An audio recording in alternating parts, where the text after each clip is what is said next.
नमस्कार दोस्तों, आज हम बात करने आए हैं रेलवे के सभी एग्जाम्स के लिए।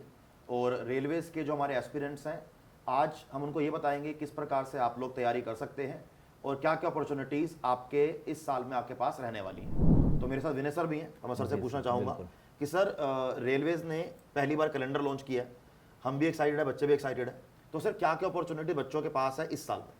तो सर, जैसे कि आपने बोला, सही बात है, रेलवे ने पहली बार अपना जो है एनुअल कैलेंडर प्रोवाइड किया है और ये भी प्रॉमिस्ड है रेलवे मिनिस्टर अश्विन वैष्णव जी की तरफ से कि अब अगले आने वाले हर साल में ऐसे ही ये कैलेंडर आएगा और ये वैकेंसीज आती रहेंगी। तो अगर हम लोग बात करें तो सबसे पहले इस साल की शुरुआत ALP की वैकेंसी से हुई थी, असिस्टेंट लोको पायलट। उसके बाद technician grade 3 and grade 1। Then अब उसके बाद सबसे बड़ी और बहुत 2018 के बाद जो वैकेंसी आने वाली है, RPF की वैकेंसी, RPF कांस्टेबल और SI की। खैर, इसकी जब सर अगर हम बात करें, अश्विन वैष्णव जी ने एक ट्वीट किया था कभी, उसमें ये बताया था कि इसकी वैकेंसीज बहुत ज़्यादा हैं, लेकिन अभी वैकेंसीज जो डिस्क्लोज़ की गई हैं वो 4660 पोस्ट के अराउंड वैकेंसीज डिस्क्लोज़ की गई हैं। तो अगर हम लोग बात करें तो ये 15 अप्रैल को आ जाएगा। उसके बाद सर एक बहुत अच्छी जॉब, मैं अगर आपको बताऊं कि ग्रुप C में अगर आपको जुड़ना है और रेलवे के अंदर अच्छी पोस्ट लेनी है, ऑफिशियल पोस्ट लेनी है, तो NTPC, non technical popular category, इसका नाम भी ऐसे पॉपुलर कैटेगरीज हैं, जिसमें TC भी आता है आपका, जिसमें अगर मैं बात करूं तो स्टेशन मास्टर भी आता है, जिसमें गुड्स गार्ड भी आता है। तो ये NTPC के थ्रू आपकी भर्ती होगी, जिसका जून या जुलाई में इसका नोटिफिकेशन आना है।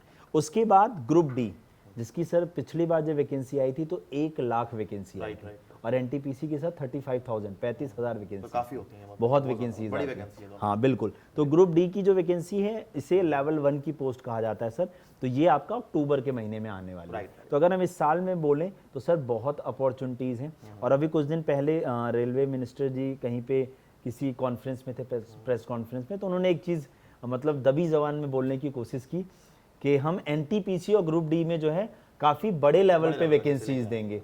तो शायद उनसे जो प्रेस में पर्सन थे, उन्होंने पूछा कि सर फिर भी कितनी, क्या हम इसे लाख मान सकते हैं? हाँ, तो उन्होंने कहा कि कह सकते हैं। हाँ, तो फिर पूछा कि इलेक्शन की वजह से, तो उन्होंने कहा आपको जैसा सही लगे। तो दैट मीन्स दबी जबान में ये बोला कि NTPC और ग्रुप D सर हो सकता है, जैसे पिछली बार 1,35,000 वैकेंसीज के ऊपर नोटिफिकेशन था टोटल, तो इस बार भी कुछ नहीं तो हज़ारों में तो होगा, 40-50 हज़ार वैकेंसीज तो हो ही सकती हैं। और अगर ऐसा आता है तो सर ये एक्चुअली में जो हम लोग हमेशा कहते आ रहे हैं, गोल्डन ईयर होगा आपके सिलेक्शंस के लिए, तो आप लोग तैयारी कर सकते हैं। तो सर अब मैं आपसे इसमें ये जानना चाहूँगा कि सर इन एग्ज़ाम्स की तैयारी के लिए क्या स्ट्रेटेजी होनी चाहिए, किस किस स्टेप से हम चलें तो हम यहाँ पर सिलेक्शन ले सकते हैं? जी सर। तो सर ने क्लियर किया कि अपॉर्चुनिटीज़ क्या क्या हैं, वैकेंसी का एक नंबर दिया। देखो, एग्जैक्ट तो कोई बोल नहीं सकता, जब सर वैकेंसी का पता लगेगा। जैसे अभी ALP को लेकर बच्चों ने बहुत कहते हैं जताया था कि नाराज़गी है हमें कि वैकेंसी कम आई है, लेकिन फिर ही मेरा मानना है कि अगर वैकेंसी हर साल आए, चाहे थोड़ी सी कम आए, सर ज़्यादा बेटर है। लेकिन फ्लो में आती है, जैसे SSC में आती है, वैकेंसी आ रही है, बच्चे की एज ही निकल जाए, कोई पॉइंट नहीं है। और सर एज को लेकर बड़ा अच्छा पॉइंट बोला मैंने भी, थोड़ा एज को बढ़ाया गया, तो ये भी सर ने सही जोड़ा। तो कि कोविड की वजह से ये फर्स्ट नोटिफिकेशन से और डिमांड की गई थी, उन्होंने जब मांगा, ट्विटर कैंपेन किया, तो रेलवे मिनिस्टर जी और रेलवे मंत्रालय की तरफ से ये चीज़ एक्सेप्ट की गई कि हाँ, कोविड की वजह से हम जॉब नहीं दे पाए, तो ये हमारी फॉल्ट है, जिसकी वजह से इस साल आने वाली हर वैकेंसी में 3 साल का एज रिलैक्सेशन सभी कैटेगरीज को दिया जाएगा। जी सर। तो यहाँ पर एक बात खास ये होती है कि जो बच्चे इंग्लिश से बहुत घबराते हैं कि भाई हमारे से इंग्लिश नहीं होती, तो देखो रेलवे के एग्जाम में इंग्लिश नहीं आती है, आपकी GS आएगा, GS में साइंस भी आएगा, आपका करंट अफेयर आता है, आपका हिस्ट्री, पॉलिटी, ज्योग्राफी, इकोनॉमी, पूरा GS हमारा होता है, साथ में मैथमेटिक्स और रीजनिंग। हर एग्जाम में यही 3 सब्जेक्ट आते हैं। बिल्कुल। ALP में और टेक्नीशियन में आपका कुछ आपके जो ट्रेड है, जो आपने पढ़ाई करी है, आपको उसके भी एग्जाम देना पड़ेगा। तो यहाँ पर अगर मैं आपसे रेलवे की बात करूँ तो क्या ऐसा नहीं है कि कोई हम अलग स्ट्रेटेजी लेकर चलेंगे, कि कोई अलग तरीके की प्रिपरेशन करनी है। मोटा मोटा मुद्दा वही रहेगा कि अगर आप लोग इस साल रेलवे की तैयारी कर रहे हो, आपका चाहे फोकस ALP है, टेक्नीशियन है, RPF में SI कांस्टेबल है, NTPC है, ग्रेड D है, तो मैं तो बच्चों को पहले ये बोलूँगा कि जो बच्चा रेलवे के अंदर इस साल नौकरी पाना चाहता है, गोल्डन अपॉर्चुनिटी आप सब लोगों के लिए होगी और सब लोग रेलवे के हर फॉर्म को फिल करें। ऐसे चूज मत करो कि मैं इसको फिल नहीं करूंगा, इसको फिल करूंगा। ट्राई करो कि आप हर एग्जाम को फिल करो, जिससे कि इस साल एक आप अपनी सरकारी नौकरी पालो, और जो बच्चे सरकारी नौकरी तरफ ही जाना चाहते हैं, रेलवे एसएससी दोनों गोल्डन अपॉर्चुनिटी है। रेलवे के लिए अगर बात करी जाए तो अगर आप मैथमेटिक्स की बात करो तो जो बच्चा कई सालों से तैयारी कर रहा है एसएससी के एग्जाम की या किसी और एग्जाम की, तो मैथमेटिक्स की तैयारी और सिलेबस ऑलमोस्ट वही का वही रहेगा। और जो बच्चा बिगिनर है, मैं उसको ये कहना चाहूँगा, चाहे आप मैथमेटिक्स की बात करो, आप जीएस की बात करो, या फिर आप उससे रीजनिंग की बात करो, आपका पहला फोकस रहना चाहिए सिलेबस का, कि अपने सिलेबस को आप chapter wise, topic wise cover कीजिए। जैसे स्टार्टिंग करो मैथमेटिक्स से, क्योंकि अगर आपने मैथमेटिक्स में अपनी अरिथमेटिक को, एडवांस को स्ट्रॉन्ग कर लिया, तो यानी कि आपका माइंड कहता है ना कि अगर एक माइंड, कोई बंदा पढ़ाई नहीं कर रहा तो उसका माइंड रवा हो गया, कि थोड़ा फ्रेश होना स्टार्ट हो गया, तो अपने आप रीजनिंग के अंदर आप बेटर करोगे। सर ये बात तो मेरे ख्याल से मानोगे बिल्कुल मुझसे, बिल्कुल बिल्कुल कि जो बच्चा मैथमेटिक्स में क्वेश्चंस को सॉल्व कर रहा है, यानी कि उसका लॉजिक्स को सॉल्व करना उसको आ गया। और रीजनिंग का मतलब क्या है? कैलकुलेशन अच्छी होती है, तो Right. कैलकुलेशन का गेम ही रीजनिंग के हाँ, अंदर कि रीजन के साथ आपने क्वेश्चन को सॉल्व करना है, लॉजिक लगा। बिल्कुल बिल्कुल तो बच्चा मैथमेटिक्स में काम करेगा, अपने आप उसका फायदा आपको रीजनिंग का देखने को मिलेगा। लेकिन जीएस वहां पर एक अलग चीज है। अगर मैं एएलपी, टेक्नीशियन, और आपसे अगर मैं ग्रेड डी की बात करता हूँ, वहां पर साइंस को इंपॉर्टेंस ज्यादा दी गई है जीएस के नॉर्मल सब्जेक्ट से। अगर मैं आरपीएफ की बात करता हूँ या आपसे एनटीपीसी की बात करता हूँ, तो वहां पर आपको जीएस के सभी सब्जेक्ट को सेम इंपॉर्टेंस दी जाएगी। तो मैं ये बोलूंगा कि आप लोग, अगर आप रेलवे की तैयारी कर रहे हो, तो जीएस में आप सभी सब्जेक्ट को इंपॉर्टेंस दो, प्रीवियस ईयर क्वेश्चंस करो, अपना सिलेबस कवर करो, लेकिन कहीं ना कहीं आपका साइंस को लेकर एक एक्स्ट्रा डेडिकेशन, आपका एक्स्ट्रा एक इंपॉर्टेंस आपको देनी पड़ेगी। क्योंकि जब आपके एग्जाम में साइंस के क्वेश्चन ज्यादा आएंगे तो डेफिनेटली यार आपको उसके ऊपर ज्यादा फोकस करना चाहिए। साथ साथ करंट अफेयर रहेगा, आपके जीएस के बाकी सब्जेक्ट रहेंगे। तो अगर आपका पहला फोकस होना चाहिए कि आप एग्जाम को समझने का ट्राई करें, एग्जाम को एनालाइज करें, लेकिन सर रेलवे काफी समय पहले हुआ है, तो मुझे लगता है कि प्रॉपर एनालाइज करना भी ठीक नहीं रहेगा कि हम नहीं सिर्फ सर, उसी के क्योंकि लेवल पर तैयारी करें। जैसे पिछली वैकेंसी की अगर मैं बात करूं, जब 2018 में आरपीएफ एसआई कांस्टेबल और 2019 में आपका ग्रुप डी और एनटीपीसी था, सर काफी गैप आ गया। गैप आ गया, लेकिन सर उसके पहले के जो पेपर्स थे ना, पैटर्न में चेंजेस नहीं थे। ठीक है, बस ये हुआ था कि ऑनलाइन एग्जाम हुआ था। ठीक है, तो दैट मीन्स अभी भी अगर हम ये देखें, जैसे आपने बोला, सच बात है, रेलवे की तैयारी करने वाला बच्चा साइंस को बहुत फोकस करना पड़ेगा। कारण है क्योंकि यहाँ पे साइंस को वेटेज दिया जाता है अलग से। बिल्कुल ग्रुप डी की जब हम बात करते हैं तो उसमें अच्छा खासा वेटेज, अलग से पेपर ही होता है साइंस का। ऐसे जब हमने अभी टेक्नीशियन की पोस्ट देखी, यस, तो इनमें साइंस का पोर्शन है अलग से, साइंस को अलग मेंशन करते हाँ हैं। बिल्कुल। कुछ में जैसे साइंस और टेक की बात जब होती है तो सर उसमें टेकी पार्ट जो होता है साइंस का, वो भी ऐड होने लगता है। बट एक जनरल साइंस होती है, जनरल साइंस में जो फिजिक्स, केमिस्ट्री, बायो के हम बेसिक क्वेश्चंस पढ़ते हैं, वो जनरल साइंस का पार्ट आपके लिए बहुत ज़्यादा इंपॉर्टेंट हो जाता है।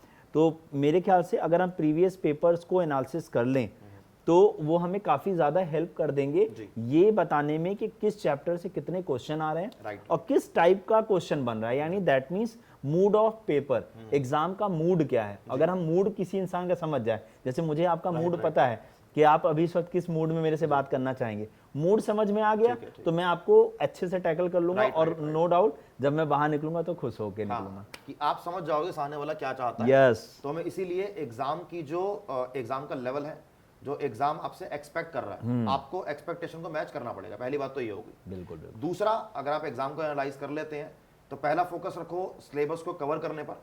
सेकंड फोकस रखो कि आप जो भी टॉपिक कवर कर रहे हो उन टॉपिक के साथ ही आप टॉपिक वाइज टेस्ट देते चलो, चाहे मैथमेटिक्स की बात करो, रीजनिंग की बात करो, जीएस की बात करो। और सर बहुत बार ऐसा बच्चे मुझे कहते हैं कि सर हमने 500 क्वेश्चन कर लिए, 600 क्वेश्चन कर लिए, अब मेरा सब्जेक्ट तैयार हो चुका है। जो भी आपको गाइडेंस दे रहा है, मैं इस गाइडेंस को बिल्कुल सर नकार दूंगा। बिल्कुल सही बात। अगर आपने सिलेबस कवर नहीं किया तो आपका एग्जाम क्लियर नहीं होगा। क्योंकि सर एक बच्चा अपने एग्जाम के लिए अपने गेट को अंदर से कुंडी लगाकर सिलेबस कहीं बैठकर कवर कर रहा है, और अगर आपने उससे लड़ाई लड़नी है तो आपको अपना सिलेबस कवर करना पड़ेगा, तभी आपका एग्जाम क्लियर होगा, अदरवाइज एग्जाम क्लियर नहीं होगा। इसमें कोई बच्चों को डिमोटिवेट नहीं कर रहे हैं हम, सिर्फ बताना चाह रहा हूं कि रियलिटी क्या है। जैसे हम स्कूल में करते थे, सिलेबस कवर करते थे, टॉपिक वाइज क्वेश्चन करते थे, रिवाइज करते थे, वही करना है, लेकिन करना पड़ेगा। और सर टाइम ड्यूरेशन लेकिन कम है। बिल्कुल सही। क्योंकि अगर हम देखें कि जल्दी आपके एग्जाम्स वगैरह होते तो फटाफट एग्जाम आएंगे, तो अपने फंडामेंटल को और बेसिक्स को आप स्ट्रॉन्ग करके चलो। सर आप क्या बताना चाहेंगे बच्चों को कि तैयारी कैसे करी जाए? क्या बिल्कुल। तरीका है बच्चों के देखिए पास? सही बात है, ये आपके कुछ स्टेप्स होते हैं, जैसे कहते हैं ना किसी भी लक्ष्य को प्राप्त करने के लिए जिस तरीके से सीढ़ियां होती जी, हैं, जी, जी। वैसे ही आपके सिलेक्शन गवर्नमेंट जॉब के सपने को पूरा करने के लिए भी ये सीढ़ियां होती Steps हैं हैं, कुछ। जिसमें पहला स्टेप आपका सिलेबस ही होता है। दूसरा स्टेप होता है प्रीवियस ईयर क्वेश्चंस को लगाना। पहले प्रीवियस ईयर क्वेश्चन को इसीलिए लगाते हैं हम लोग हमेशा सर, क्योंकि हमने सिलेबस जब पूरा किया, जी, जी। प्रीवियस ईयर क्वेश्चंस अगर हमसे बनेंगे तो हमारे अंदर कॉन्फिडेंस आ जाएगा कि हाँ अब हम पेपर को बना सकते हैं। फिर आपके ऑनलाइन टेस्ट लगाना सेम टाइम ड्यूरेशन में, ताकि आपको एग्जैक्ट पेपर का माहौल पता चल सके। अब जब सीधी सी बात है सर, 2019 में जो क्वेश्चन सेट कर रहा होगा कोई भी पर्सन, जैसे मैं अगर कोई क्वेश्चन सेट कर रहा हूँ तो उस वक्त का लेवल अलग था, लेकिन अगर मैं आज वही क्वेश्चन सेट करने बैठूंगा तो थोड़ा मैं चेंजेस करूंगा। करेक्ट। तो आपने प्रीवियस ईयर अगर लगा रखा है तो आप मेरे चेंजेस को तुरंत पकड़ लोगे राइट। और आप चीज़ों को अच्छे से कर पाओगे। तो तीसरी सीढ़ी होती है आपकी रिवीजन प्लस टेस्ट सीरीज, और टेस्ट सीरीज लगाने के साथ एक काम आपको और करना होता है, उस टेस्ट सीरीज के सॉल्यूशन को एनालिसिस करना। बिल्कुल, आप उसमें अपने द्वारा की गई गलतियों को जरूर चेक करें और उसके सॉल्यूशंस को देखें, ताकि आपको ये पता चले कि इसमें आपसे क्या गलती हुई। और जब दोबारा या 2-4 टेस्ट के बाद अगर दोबारा वैसा कोई क्वेश्चन दिखे तो एटलीस्ट उस टाइम वो क्वेश्चन गलत नहीं होना चाहिए। अगर आप ऐसा करते हैं तो इसका मतलब आप कुछ सीख रहे हैं। मैं आपकी बात को यहाँ बढ़ाना चाहूंगा। बिल्कुल। जैसे मानो आपने 10 क्वेश्चन सोल्व किए, 10 में से 3 आपने गलत किए और आपने 7 ठीक करे। हो सकता है कि 7 में से आपके 2 क्वेश्चन तुक्के लग गए। बिल्कुल सही बात, कि ब्लफ हो गया, चलो यार गलती से हो गया।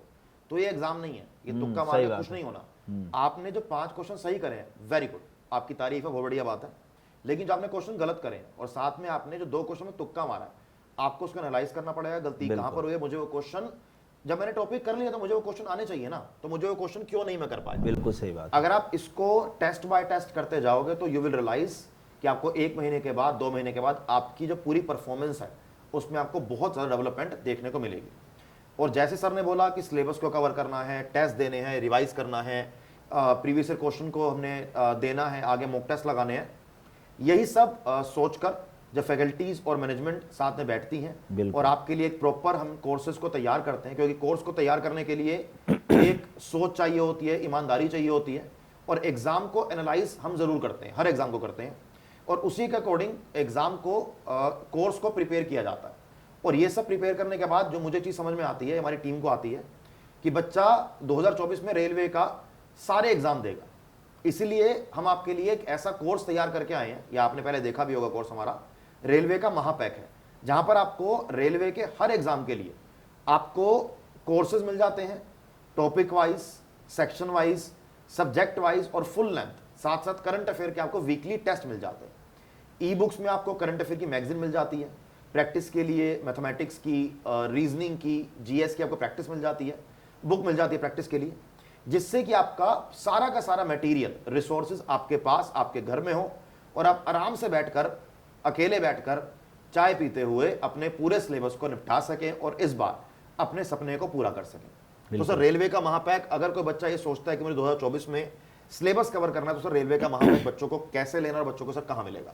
बिल्कुल, तो देखिए आप लोग को सिंपली अगर मैं बताऊं तो आप लोग को अड्डा 24/7 की या तो ऐप डाउनलोड कर लेनी है, या तो adda247.com वेबसाइट पे जाएंगे आप लोग। रेलवे का महापैक, चूंकि ये फाइनेंशियल ईयर ख़त्म होने वाला है 31 मार्च को, तो हम आप लोग के लिए फाइनेंशियली कैसे हेल्प कर सकते हैं, तो ये सबसे बेस्ट तरीका होगा हम लोग की तरफ से जो हम हेल्प कर पाएंगे, कि हमने रेलवे के महापैक का जो प्राइस है वो 31 मार्च तक के लिए 1499 कर दिया है। लेकिन सबसे अच्छी बात क्या है कि अगले 2 सालों के लिए, दैट मीन्स डबल वैलिडिटी।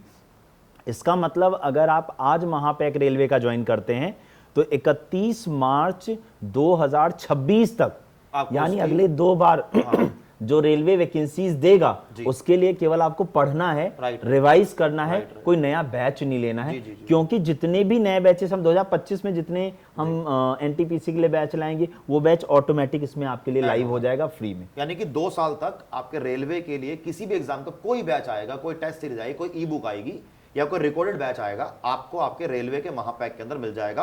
और आपके रेलवे की पूरी तैयारी करने के लिए रेलेवेंट भी है और मेरे ख्याल से मोर देन इनफ भी है। बिल्कुल सर, राइट सर, बिल्कुल। तो आप लोग आज ही ज्वाइन कर लें, ताकि आप लोग इस सिलेक्शन की जर्नी में हमारे साथ रहें, हम आपके साथ रहें, और जब आप सिलेक्शन ले लें तो उसी रेलगाड़ी में बैठ के आप हमारे पास आएँ और हम आपसे मुखातिब होंगे, यहाँ पर बातचीत करेंगे, आपके साथ आपकी जर्नी को शेयर करेंगे। Thank you. तो हमारी तरफ से, हमारी पूरी टीम की तरफ से आप सबको all the very very best.